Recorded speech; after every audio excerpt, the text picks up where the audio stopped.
when you begin to write, or when you begin to go on a particular journey, be it in sports, be it in the academic fields, be it in work, be it in whatever way, you always wonder, have you taken the right path? And it's when you start to get affirmation, or you begin to be more secure in the path that you've chosen, that you believe that you've done the right thing.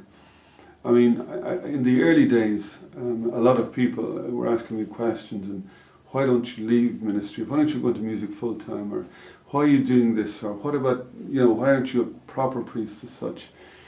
But deep inside me, I mean, I suppose I followed my gut, and that what we were doing was the correct thing to do, because of the fact that I saw the way that music was touching people's lives.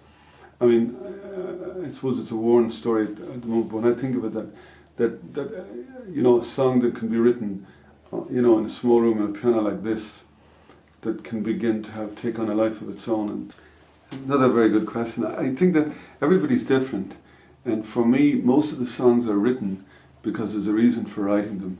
I'm not a person that can come in and say, oh, I'm going to write a song today, or I'm going to write 10 songs this year. I always have to have a reason. And so when you get a reason in some way, the text begins to ferment in some way. And I'll explain that in a moment. And also then, usually what happens then is that the music will follow from the text, because you have to have a lyric and a melody that are compatible. Sometimes you can, certain types of rhythms will go with certain types of words in it. For example, the last collection of music which I wrote is a collection called Healing Song, and they're all based on songs of healing. Healing's at different levels: the emotional, the spiritual, the physical, etc. But the kind of theme song it is a song called Heal Us, Lord. But I wanted to write something that was accessible to people. And I think that one of the things that's very, very important, if you want to make music accessible to people, well, it has to be melodic. And it has to be within a structure that people can sing along to in layman's language. It has to have a structure as well that's not going to be too difficult. And so I would have worked on that premise, but the most important thing in liturgical music obviously is the text, because it's really an extension of prayer. So you begin with the text, and in this collection that's exactly what I did, and then you try and write the music around the text that would be suitable to that. It's funny, like in the past when you think of it, like many people knew the Gregorian chant, and they could sing it. I go to workshops and I started singing a piece, and everybody will start singing it. If you ask people to write it down, very few people would be able to spell it properly to write it.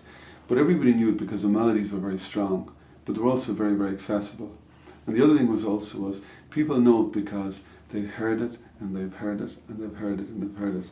So they're able to grasp it through rote. You're just learning and taking it in themselves. So for me, writing a song is like painting a picture. You begin in one place and you end in another. And I think one of the things I've had to learn as well is when to stop. That you leave it so. You need to be able to walk away from it. And sometimes as well, that when you're writing a song, you need to be able to leave it for a while and come away and let it ferment in some way. One of the things I like to do is I read a lot of poetry. And the reason is because sometimes poetry can be excellent in teaching you about economy of words, that sometimes one word or two words can say what a whole sentence could say. So it kind of challenges you as well to try and keep it compact in that as well.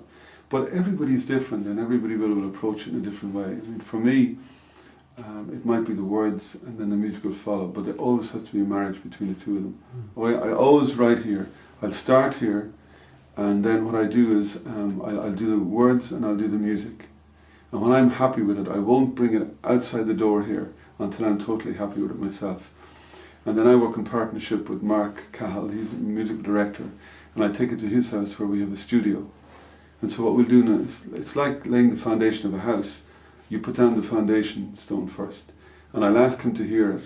I'll ask him to listen to it and live with it for a while, and if he's happy with it, he mightn't change around maybe some of the chord structures. So what we'll do is I'll play it, and we'll put it to what you call a click track, so that the beat is perfect, so that when other instruments come along, they will hear the same rhythm, the same beat, and then you start adding to it. You might put down the piano, then the guitar, then the percussion, then the last thing they'll always record will be the vocals. So if I'm in bed at night, a melody might come to me and I might get up and come up and or use a recorder or something. Or if I'm in the car, I might do that. And how simple can a song start from, Liam? Is it literally just a couple of notes, a little chord or something that comes to you? You're asking all my trade secrets now. Yeah, I think it's like that. I think the one challenge, my big fear, I have lots of fears, but one big fear I have is that someone will turn around to me and say, I've heard that before. Yes, yeah. Right? Now, it hasn't happened to me, thank God. I don't say that arrogantly, but you're afraid even that in the songs you write, that one you've written before, it might be a bit like that.